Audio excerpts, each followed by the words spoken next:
నమస్తే, వెల్కమ్. నేను మీ శృతి. సో ఈ రోజు మనతో ఉన్నారు ఒక స్పెషల్ పర్సన్. తను ఎవరు కాదు, శ్రీ సద్గురు శాంకరి అఘోరి మాతాజీ. నమస్తే అమ్మా. అసలు మీరు అఘోరి మార్గాన్ని ఎందుకు ఎంచుకున్నారు? మీ ప్రయాణం ఎప్పుడు ఎలా మొదలైంది? ఓం శ్రీ గురుభ్యో నమః. సర్వమంగళ మాంగళ్యే సర్వార్థ సాధకే శరణ్యే త్రయంబకే గౌరీ నారాయణీ నమోస్తుతే. గురు బ్రహ్మ గురు విష్ణు గురుర్దేవో మహేశ్వరః గురు సాక్షాత్ పరబ్రహ్మ తస్మై శ్రీ గురువే నమః. హర హర హర మహాదేవ శంభో శంకర పరమేశ్వర. ఓం నమః శివాయ. సర్వే జనా సుఖినో భవంతు. ఓం పరమేశ్వర. మీరు అఘోరా అనేటటువంటి తత్వం, అఘోరా అనగానే ప్రజలలో ఉండేటటువంటి ఒక భయాందోళనకి గురి చేయటం అనేది ఇప్పుడు మనం అందరం చూస్తూనే ఉన్నాం, అవునా? అఘోరా అంటే ఘోరాలకు దూరంగా ఉండేటటువంటి దాన్ని అఘోర అంటారు.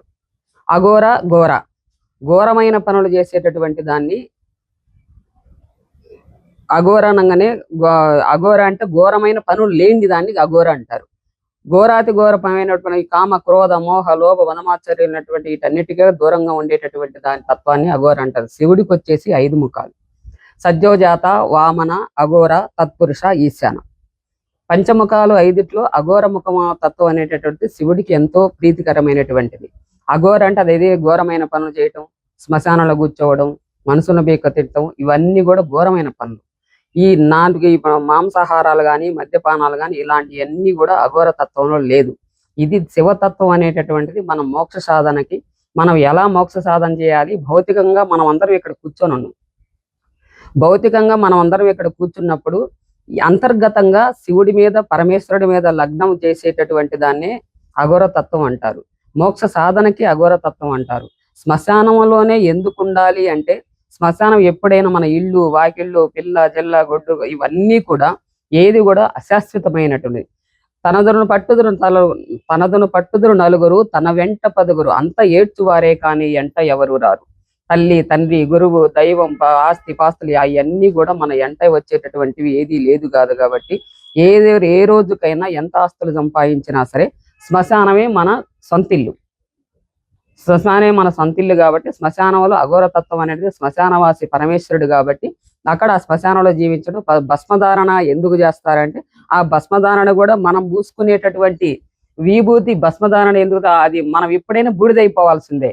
ఆ బూడిదైపోయేదాన్ని శ్మశానవాసులు ఆ బూడిదను పూసుకొని, ఆ బూడిదనంటే బూడిదనేం పూసుకోరు, ఎప్పుడైనా మన శరీరం అనేది బూడిదైపోతుంది కాబట్టి ఆ బూడిదని నిదర్శనంగా చూపిస్తారు. అది అఘోరతత్వం అంటే. అంతేగాని భయపడాల్సిన అవసరం ఏమీ లేదు. ఇక్కడ స్త్రీల పురుషుల అనేది లేదు. అఘోరి మార్గం అంటే పురుషులకే కఠినంగా ఉంటది. అలాంటి ఒక మహిళగా ఈ మార్గంలో మీరు ఎదుర్కొన్న సవాళ్ళు ఎలాంటివి? ఇప్పుడు చెప్పాను. అఘోర అంటే సాత్వికమైనటువంటి వ్యవహారం. స్త్రీ పురుష అనేది దైవానికి భేదం లేదు. స్త్రీ అయినా ఒకటి, పురుషుడైనా ఒక. సృష్టికి మూలకర్తలే భార్యాభర్తలు రెండు ఒకటి సమానమే కదా. స్త్రీ ఏంటి పురుషుడేంటి? దైవత్వానికి ఇది కఠినమైనది అనేది ఎట్లా చెప్పాలి? శివుడికి మూడోది నేను ఇప్పుడు చెప్పా కదా, సజ్జోతత్వం, వామన, అఘోర, తత్పురుష, ఈశాన. అఘోర తత్వం ఆయనకి ఇష్టమైనటువంటిది. కఠినమైనటువంటి ఘోరమైన పనులకు దూరంగా ఉండేటప్పుడు అఘోర నేను ముందే చెప్పుకున్నాను. అందుగాడు స్త్రీ పురుష భేదం లేదు. ఎవరైనా ఈ సాధన చెయ్యొచ్చు. ఎవరైనా మోక్ష సాధనకి దారి వేసుకునేటటువంటిది కాబట్టి ఇది మనం పుట్టి మనం ఏం చెయ్యలేము. ఎప్పటికైనా మోక్షానికి దారి కావాలి కాబట్టి ఈశ్వరుని పరమేశ్వరుని వేడుకోవడమే అఘోరతత్వం. స్త్రీ అయినా ఒకటే, పురుషుడైనా ఒకటి. సమాజం మిమ్మల్ని ఎలా చూస్తుంది? అది మీరు ఎలా స్వీకరిస్తారు? వారి వ్యతిరేకతలను, విమర్శలను? దైవానికి ఒకళ్ళకి మనం మంచిగా 10 మంది ఉంటే 10 మంది మనల్ని మెచ్చుకోవాలని లేదు, 10 మంది మనల్ని విమర్శించాలని లేదు. దానికి పెద్దగా చెప్పుకోవాలి ఎలాంటి విమర్శలు నాకైతే లేవు. భగవంతుని దయ వల్ల అందరికీ సేవ, కులమత భేదానికి అతీతం. మనం మంచి పని చేసేటప్పుడు ఎవరు మనల్ని విమర్శించేది లేదు. 10 మందికి సేవ చేసుకుంటా ఈ తత్వంలో ఉండి దైవానికి దారి వేసుకునేటటువంటి దగ్గర ఏ విమర్శలు అయితే నాకైతే లేవు. శ్మశాన వాసం, భస్మధారణ వంటి పద్ధతుల వెనుక ఉన్న ఉద్దేశం ఏమిటి? లేదా తత్వశాస్త్రం అంటే ఏమిటి? శ్మశానంలోనే అంటే నేను ఫస్టే చెప్పాను స్టార్టింగ్ లోనే, ఈ శ్మశానం అంటే మనకు సొంత ఇల్లుతో సమానం. అది ఎప్పటికైనా మనం ఎవరైనా శ్మశానానికి వెళ్ళాల్సిందే. శవాలతోనే సహవాసం చేసి శవాలతోనే ఉంటారు అంటే ఆ శవం మీదనే ఎందుకు జపం చేస్తారంటే, ఇప్పుడు మనం ఉన్నాం, మనల్ని పొగడంగానే మనకు గర్వం వచ్చేస్తుంది. నీ ఎంతటోడు లేడు అనగానే మనకేమవుతుంది అంటే మనకు గర్వం వచ్చేస్తుంది అనమాట. అబ్బా నా ఎంతటోడు లేడు, నేనే గొప్ప, నేను గొప్ప కాబట్టి కదా నన్ను పొగడింది అని చెప్పేటటువంటి అహంభావం అనేటువంటి మానవుడికి ఈ జీవుడికి ఉన్నాడు కాబట్టి మనకు ఆ సహజంగా గర్వం వస్తుంది. అలాగే శవం ఏం చేస్తుందంటే, నువ్వు ఇప్పుడు ఒక మనిషి ఒక జీవి వెళ్ళిపోయాడు, శివైక్యం పొందుతారు. శివైక్యం పొందినప్పుడు అది ఏం చేస్తారంటే, నువ్వు డప్పులు మనం అన్నిటి తపాసులు కాలుస్తాము, డప్పులు పెడతాము, మేళాలు పెడతాము, తాళాలు పెడతాము, కానీ చలనం లేకుండా నాకేం పట్టనట్టు ఉంటది శవం. అవునా? శవం పట్టనట్టు ఉంటది. అలాగే అఘోరతత్వం అంటే ఆ శవం ఏ విధంగా అయితే చలనం లేకుండా ఎన్ని సమాజంలో ఎంత దానికి ఆర్భాటాలు చేసినా సరే శవం ఏ రీతిలో అయితే చలనం లేకుండా అధికంగా ఉందో, నేను సమాజంలో తిరిగినా సరే శవ రూపంలోనే నేను ఏ అహంకారాలకి దురహంకారాలకి ఎలాంటి లోభత్వానికి నేను లోను కాకుండా నాకు మంచి జ్ఞానాన్ని ప్రసాదించు పరమేశ్వర అని చెప్పేసి శవాల దగ్గర మనం జపం చేస్తాం. అఘోరీలు అంటే కేవలం మంత్రతంత్రాలు చేసేవారేనా, లేక అందులో మానసిక ప్రశాంతత, దైవ చింతన వంటి ఇతర కోణాలు ఏమైనా ఉన్నాయా? మంత్రం అంటే ఏంటి, తంత్రం అంటే ఏంటి? జనాలను భయపించేటటువంటిది అఘోరాలనగానే ఒక చేతబళ్ళు చేస్తారు, వాళ్ళ మనసులను బీక్క తింటారు, వాళ్ళు ఇంకోదో చేస్తారు, శవాలను బీక్క తింటారు, మధుమాంసాలు తింటారు అనేది ఇది అపోహ. ఇది ఫస్ట్ పాయింట్ మీరు తెలుసుకోవాల్సింది. నేను ప్రజలకు దయచేసి నేను చెప్పేటటువంటిది అంటే, ఈ మంత్రం తంత్రం మనం మాట్లాడే మాటే మంచితనం, మంచిగా మాట్లాడే మాటే మంత్రం, మనం చేసే మంచి పనే తంత్రం. దైవానికి సంబంధించి మనం మాట్లాడే మాట మంత్రం అవుతుంది, మనం చేసే పని తంత్రం అవుతుంది. తంత్రం అంటే పని, మంత్రం అంటే మాట. అందుకు కాబట్టి ఆచితూచి అడిగేసి ఎవరిని కూడా తానవ్వక తానొప్పించక, ఎవరిని కూడా నొప్పించొద్దు, తానవ్వద్దు.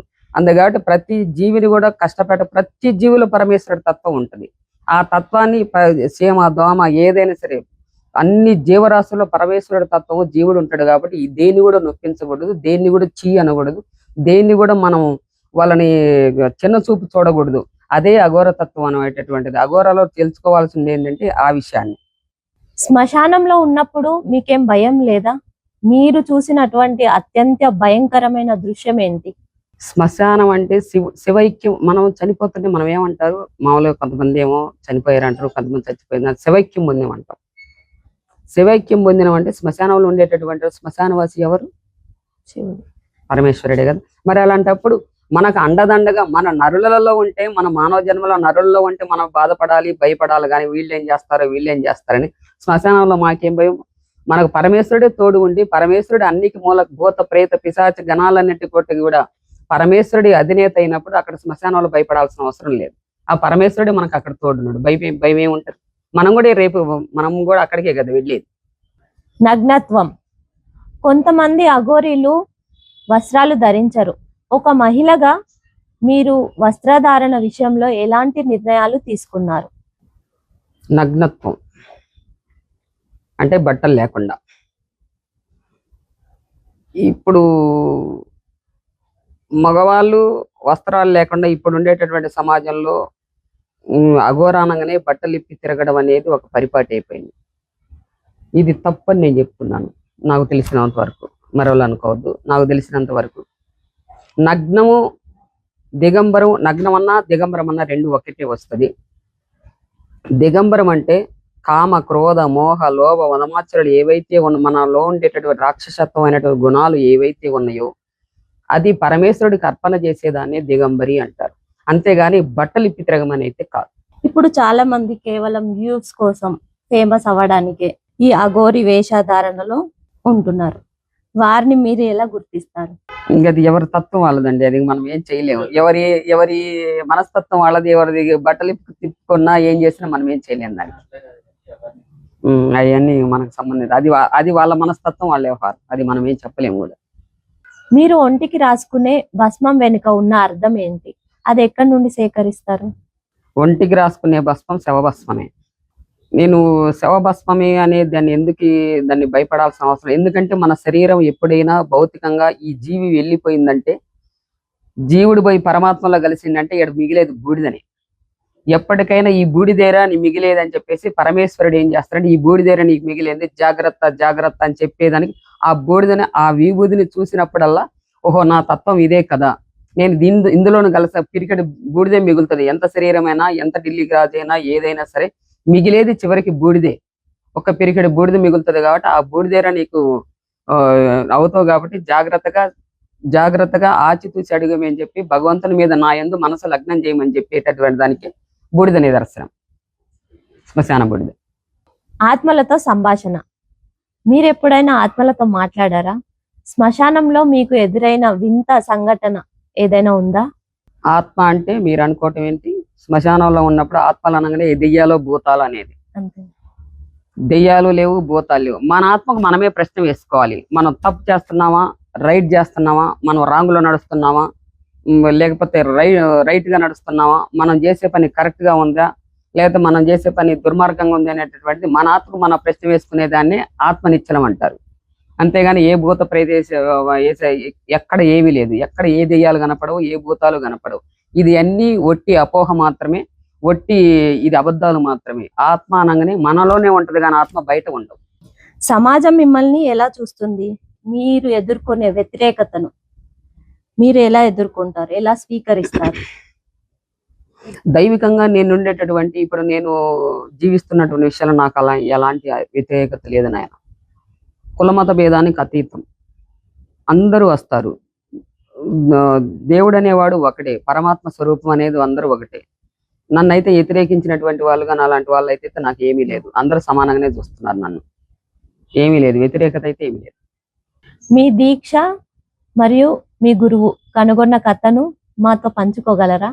మాకు పూర్వకాల మాది వచ్చేసి ప్రకాశం జిల్లా పెదారికట్ల, గజేంద్రకి. పెదారికట్ల అంటే మన ఈ అఘోర తత్వాన్ని గురించి కానీ అవి కానీ మాకు తాతల తండ్రుల నాటి నుంచి, ముత్తాతల నుంచి కూడా మాకు కొన్ని వందల సంవత్సరాల నుంచి మాకు పీఠాలు నడుస్తుంది. అందులో మా గురువులు మేము బయటికి పోయి చేసినటువంటిది అయితే లేదు. మాకు పెద్దల నుంచే మాకు ఈ చిన్నప్పటి నుంచి కూడా, మా చిన్నప్పుడు అమ్మ నాన్నలు గారి ఆడు కావచ్చు, ఇంకా ఇంకా ఇంకా కూడా తరతరాలు కొన్ని వందల సంవత్సరాల నుంచి కూడా ఈ తత్వంలో మేము అన్ని విధాలా మేము సేవ చేసుకుంటా కొన్ని విషయాలు చేస్తున్నాం. కాబట్టి మాకు గురువు అంటూ ప్రత్యేకించి మాకు మా దాంట్లోనే ఉన్నారు. ఆ గురువు గురించి కానీ ఆ విధంగా నేను కొన్ని 10 సంవత్సరాలు నేను సాధన చేశాను. మీ సొంత పేరు చెప్పగలరా? నా చిన్నప్పుడు పెట్టినటువంటి అమ్మా నాన్న పెట్టినటువంటి పేరు వచ్చేసి కృష్ణవేణి. నాకు చిన్నప్పటి నుంచి కూడా ఆధ్యాత్మికత అంటే చాలా ఇష్టం. ఎందుకు ఇష్టం అని అంటే, నాకు ఫస్ట్ నుంచి కూడా ఈ మా నాన్నగారు కావచ్చు, బయట వాళ్ళు కావచ్చు, అవన్నీ కూడా నేను కొన్ని ఆధ్యాత్మిక తత్వాల్లో పెరిగాను కాబట్టి, మా జైనాన్న గారు కానీ పెద్దవాళ్ళు కానీ అందరూ కూడా ఆధ్యాత్మికతకు పెరిగారు కాబట్టి వాళ్ళని చూసి నేను కొన్ని విషయాలు ఇలానే నేను ఉండాలి, ఇలానే చెయ్యాలి. సమాజంలో జరిగేటటువంటి కొన్ని మూఢనమ్మకాలు, ఫస్ట్ మూఢనమ్మకాల గురించి చెప్పాలి. మూఢనమ్మకాలు వచ్చేసి ఆడ అవి చేశారు, ఇవి చేశారు, మాకు అవి చేశారు మాకు అని చెప్పేసి ఒకరికొకరు ద్వేషాలు పెంచుకొని కొన్ని విషయాలు, ఎంతో క్రూరమైన విషయాల్ని మనుషుల మధ్య కొన్ని దుష్ట ప్రచారాలు చేసి జనాలను ఇబ్బంది పెట్టడం, మంత్రాలు ఉన్నాయి, తంత్రాలు ఉన్నాయి అని చెప్పేసి కొంతమంది కొన్ని విషయాలలో మీకు అది ఉంది ఇది ఉంది అని చెప్పేసి జనాల దగ్గర కొన్ని వాళ్ళని నమ్మబలికి వాళ్ళ మా వీక్ పాయింట్ ని పట్టుకొని వీళ్ళు క్యాచ్ చేసుకొని కొంతమందిని ఇబ్బంది పెట్టడం అనేది సమాజంలో కామన్ గా జరుగుతుంది. ఇవన్నీ మేము చిన్నప్పటి నుంచి చూస్తున్నాం. మీకు అన్నింటే మాకు ఈ మంత్రాలు కావచ్చు, తంత్రాలు కావచ్చు, ఈ వేదాలు కావచ్చు, ఇవన్నీ కూడా మాకు ఫస్ట్ నుంచి కూడా మాకు ఇలవేల్పులు మాకు ఫస్ట్ నుంచి వస్తున్నాయి కాబట్టి మాకు తెలుసు ఆ విషయాలు ఏమున్నాయి ఏమి లేదు అనేది. అందుకు కాబట్టి కొన్ని విషయాలు దీంట్లోకి రావటానికి కారణం కూడా మూఢనమ్మకాలతోటి ఇబ్బంది పడేటటువంటి వాళ్ళని నాకు చేతనైనంత వరకు, నా చుట్టుపక్కల పరిసర ప్రాంతాలు కావచ్చు, నాకు చేతనైనంత వరకు తెలియబరుద్దామనే ఉద్దేశంతో నేను బయటకు వచ్చాను. నా పేరు అమ్మా నాన్న పెట్టిన పేరు అయితే కృష్ణవేణి. తర్వాత నేను బాధ్యతలన్నీ అయిపోయిన తర్వాత కొన్ని విషయాలలో నేను తర్వాత నేను సన్యసించాను. సన్యసించిన తర్వాత శ్రీ శాంకరి సద్గురు శాంకరి అఘోరి మాతాజీగా నాకు నామకరణం చేయడం జరిగింది. తర్వాత నేను పెదారికట్ల దగ్గర గజేంద్రగిరి కొండ దగ్గర అమ్మవారి ఆలయం, కులమత భేదానికి అతీతంగా అన్నదాన కార్యక్రమాలు, కొన్ని సేవా కార్యక్రమాలు, ఏదన్నా ఇబ్బంది పడి వచ్చేటటువంటి వాళ్ళకి కొన్ని నాకు చేతనంత వరకు సేవా కార్యక్రమాలు చేయడం జరుగుతుంది. దాదాపుగా 28 సంవత్సరాలు అవుతుంది ఈ విధంగా చేయబట్టి. ఆ విధంగా చేసుకుంటూ వస్తున్నాను. అదే జరుగుతుంది ఇప్పుడు. స్త్రీ అఘోరి గురించి సమాజంలో ఉన్న అతిపెద్ద అపోహ ఏమిటి? స్త్రీ పురుష భేదం లేదమ్మా. శివకేశవులకి భేదం లేనంటే స్త్రీ పురుషుడికి స్త్రీ లేనిది పురుషుడు లేదు, పురుషుడు లేనిది స్త్రీ లేదు, రెండు సమానమే. జీవుడు రెండిట్లోనూ ఒకటి ఉంటుంది. స్త్రీలో ఒకటి, పురుషుల్లో ఒకటి ఉండదు. ఎవరైనా పుట్టుట గిట్టుట కొరకే, గిట్టుట పుట్టుట కొరకే. స్త్రీ అయినా కాటికి పోవాల్సిందే, పురుషుడైనా కాటికి పోవాల్సిందే. దైవత్వానికి స్త్రీలు పురుషుడు అనేటటువంటి భేదం ఎక్కడి నుంచి వచ్చింది? ఆ దైవం, అఘోర అంటే దైవం రూట్లోకి వెళ్ళేదే కానీ అదే భయంకరమైన విషయం కాదు కదా. పరమేశ్వరుని ఆరాధించటమే. నాయన ఈ జన్మ ఇంతవరకు చాలు నాయన, ఈ తుచ్చమైన మానవ జన్మ అంటే ఎంతో ఉత్తమమైనది నాయన, ఈ జన్మ ఇంతవరకు చాలు, ఈ ఉన్న రుణాలైనా సరే నేను ప్రశాంతంగా నీ యందు మనసు నిలబెట్టి ప్రశాంతమైన మోక్ష సాధనకి నాకు మరి జన్మ లేకుండా చెయ్యని కోరుకునేటటువంటి అఘోర తత్వం. స్త్రీ అయిన ఒకటే, పురుషుడైన ఒకటే, దైవానికి ఎవరైనా ప్రార్థించవచ్చు. అమ్మ మీరు అన్నారు కదా ఆశ్రమంలో ప్రత్యంగిరి నారాయణి ప్రత్యంగిరి హోమం చేస్తున్నా అని. సో అది ఎందుకోసం చేస్తారు, ఎలా చేస్తారు? మంచిది. నారాయణి ప్రత్యంగిర అంటే శ్రీకృష్ణుడు కావచ్చు, జరాసంధుడు కావచ్చు, ఇకపోతే విష్ణుమూర్తి కావచ్చు, ఇకపోతే మన ఇంద్రజిత్తు కావచ్చు, మహానుభావులందరూ కూడా శివశక్తిలో నుంచి పుట్టినటువంటిదే ప్రత్యంగిర. ఉగ్రస్వరూపం అంటారు. అది ప్రత్యంగిర యజ్ఞం అనగానే మనకు ఇష్టమై ఫస్ట్ పాయింట్ మీరు తెలుసుకోవాల్సినటువంటి, నేను ప్రజలకు నేను చెప్పాల్సిన, భక్తులకి చెప్పాల్సినటువంటి విషయం ఏంటంటే, కాళీమాత అనగానే, అమ్మవారు అనగానే బలులు ఫస్ట్ బలులు అడుగుతారు. ఆ బలులు అనేటటువంటిది లేదనేది నా ప్రశ్న, నా వాదన. ఎందుకంటే ఈ ప్రతి జీవిలో అమ్మతత్వం, నాన్నతత్వంలో నుంచి వచ్చేటటువంటిది. మన బిడ్డకు నొప్పి తగిలితే మనం ఎంత బాధపడతామో, ఈ బలి ఇచ్చేటటువంటి ఆ జీవిలో, ప్రతి జీవిలో జీవాత్మ పరమాత్మ ఉంటది. ఆ సృష్టిలో నుంచి వచ్చేటటువంటిది. అమ్మ అనేటటువంటిది రక్షించేదే కానీ భక్షించేదైతే కాదు. ఉగ్రస్వరూపంతో ఎందుకుంటది అంటే, మనలో ఉండేటటువంటి వికృతమైన రూపాలు, కాళీ రూపం అనంగా, ప్రత్యంగిర అనగా ఉగ్రస్వరూపాలు. ఉగ్రస్వరూపాలు నాలుగు బయట పెట్టడం ఈ విధంగా ఉంది కదా, పుర్రెలు వేసుకొని ఉన్నది కదా, శవాలతో ఉంది కదా అని అంటే, అది కాళిక ప్రత్యంగిర అంటే వీళ్ళు జ్ఞానాన్ని ప్రసాదించేటటువంటి వాళ్ళు. నాలుగ బయటకి ఎందుకు పెట్టిందంటే, అరే నీ జిహ్వ జాగ్రత్తగా ఉంచుకో, జాగ్రత్తగా నడుచుకొని ఆయన, ప్రతి మాట జాగ్రత్తగా నడుచుకొని జ్ఞానం వైపు నడువురా అనే దానికి సూచన. ఇకపోతే ఈ నల్లటి ఆకారంలోనే ఎందుకు ఉంటది అంటే, నీ మనసు తమోగుణం, రజోగుణం అనేటటువంటి గుణాలు ఉంటాయి కదా, నీకు ఉగ్ర స్వరూపంతో ఆ కోపాన్ని తగ్గించుకో. ఈ నల్ల దుస్తులు చూస్తే ఎవరైనా బయట వాళ్ళు ఎలా భయపడతారో, అలాగని నీ మనస్సుకు సంబంధించినటువంటిది ఇది నల్ల వస్త్రం అనేటటువంటి. నీ మనసు ఈ విధంగా ఉగ్ర స్వరూపంలో ఉందిరా నాయన, నువ్వు జాగ్రత్తగా ఉండి ఆ జాగ్రత్తగా ఆ మనసుని కంట్రోల్ చేసుకొని మాట్లాడేటటువంటిది నల్లటి వస్త్రం ధరిస్తారు.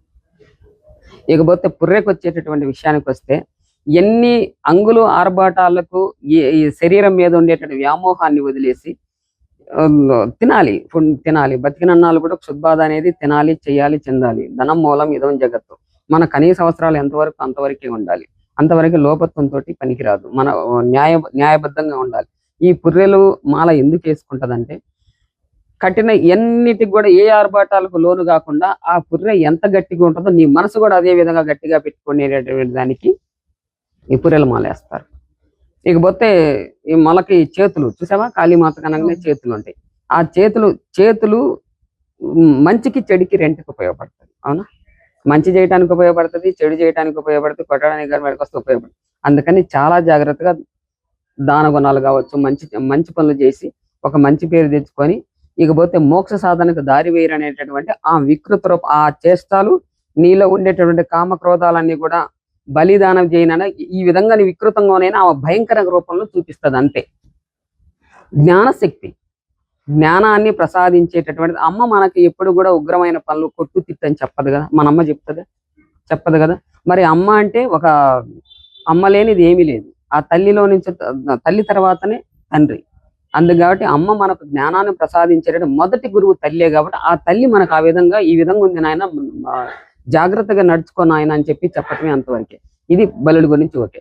ఇక ప్రత్యంగిరాకు వచ్చేసరికి, ప్రత్యంగిర యజ్ఞాలు ఆమెకు ఎండుమిరపకాయలు, మిరియాలు, సొంటి, లవంగాలు ఇలాంటి మొదలైనటువంటి ఒక సుగంధ ద్రవ్యాలతో చేస్తాం. అన్ని ఘాటైన పదార్థాలు.